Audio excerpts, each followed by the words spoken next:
Cool. Hello, everyone. Welcome back to our live coverage. We're here all day speaking to some really exciting companies, exploring the intersections of AI, immersive, robotics, and all kinds of technologies.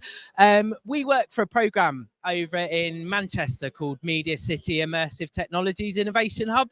And we're really lucky to be working collaboratively with a number of businesses who are looking at the future of accessibility, looking at the future of mental health for children, but also looking at the tools that are going to enable and empower teachers to create amazing kind of learning environments. So it's a real delight to have Chris Guerin here today to speak about his company Xpllore. Can you tell me a little bit about who you are and what you do and what you're doing with us? Yeah, sure. Yeah, no problem. Xpllore sort of stemmed out of an original sort of problem and idea that we had in our own business, and a lot of these new ideas usually do. And originally we went out to simplify the access to virtual reality. And then what we realized is we achieved that 4 years ago, and that was great. But what we found is a lot of education and teachers were saying that that's great, VR's great, we've got lots of the amazing hardware and amazing headsets, but the one crucial thing that they don't have is lots of content and lots of money for the content. So that they asked for some simplistic tools that would help them generate their own content, without the need for, expensive sort of like content creation and things like that. So with the, the new wave of generative AI, we saw the benefits of what's happened with ChatGPT and things like DALL-E for image creation. And we thought if we could generate something similar for the content creation of immersive technologies, i.e. creating a 3D asset right in the virtual reality, would that allow, teachers, professors, anybody in education to build their own lessons and content? And that's what we felt like we wanted to do. So at Xpllore, that's what we're building with the grant with Media City, to build a generative AI tool where you can simply say what you want, and this 3D asset will just generate in front of you, and then you can use that within your lessons, teaching people in different subject matters, from healthcare to whatever you actually want.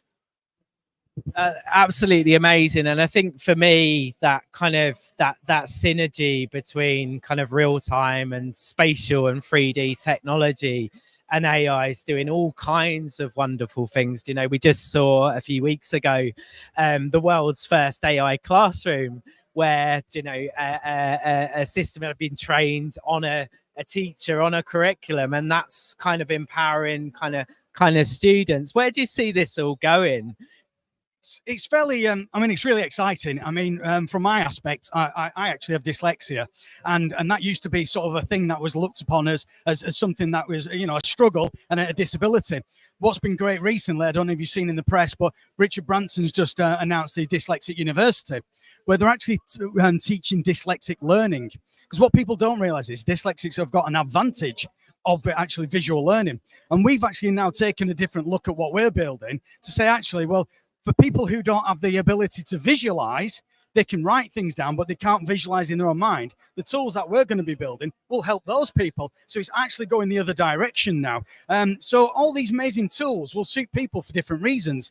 I use ChatGPT to help rewrite things that I know I want to say, I can visually say, but I can't actually say it, written in a way that is the correct way. So hopefully all these tools across the board are going to help fulfill the gaps that everybody has in different ways of learning and teaching.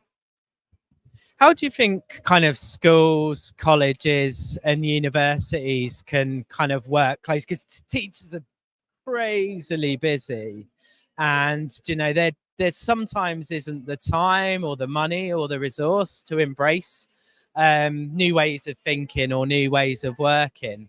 How do you think schools, colleges, universities can work better with businesses that want to kind of create new products and ideas? What do you think's kind of missing there?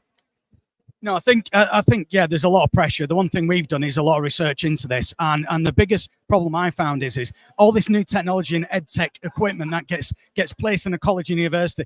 There's then a big expectation for teachers and professors to do this in their own time, which is unfair. There's a lot of things, there's marking, there's all the extra pressures of these things.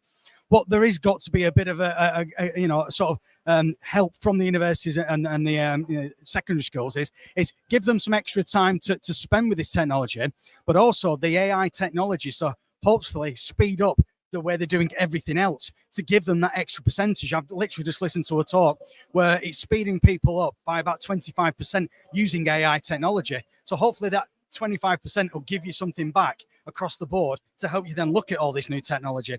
So it's a balancing act that these things do need a bit of effort putting into, but hopefully it will bring it back to speed up the learning processes, marking, and lots of other things. Thank you, Chris. Where can people find out more about you and what you're doing? Yeah, so yeah, if you want to go into www.xpllore, that's xpllore.com. If you want to sign up to our early access program, the tool that we're building that we've just spoke about is actually going to be on an early access. So sign up to that, and whoever signs up to that will get to play with the beta before anybody else. So please get involved, and we love your feedback because we're building this for you, not for us. Thank you, Chris. And we'll be back later on in the day.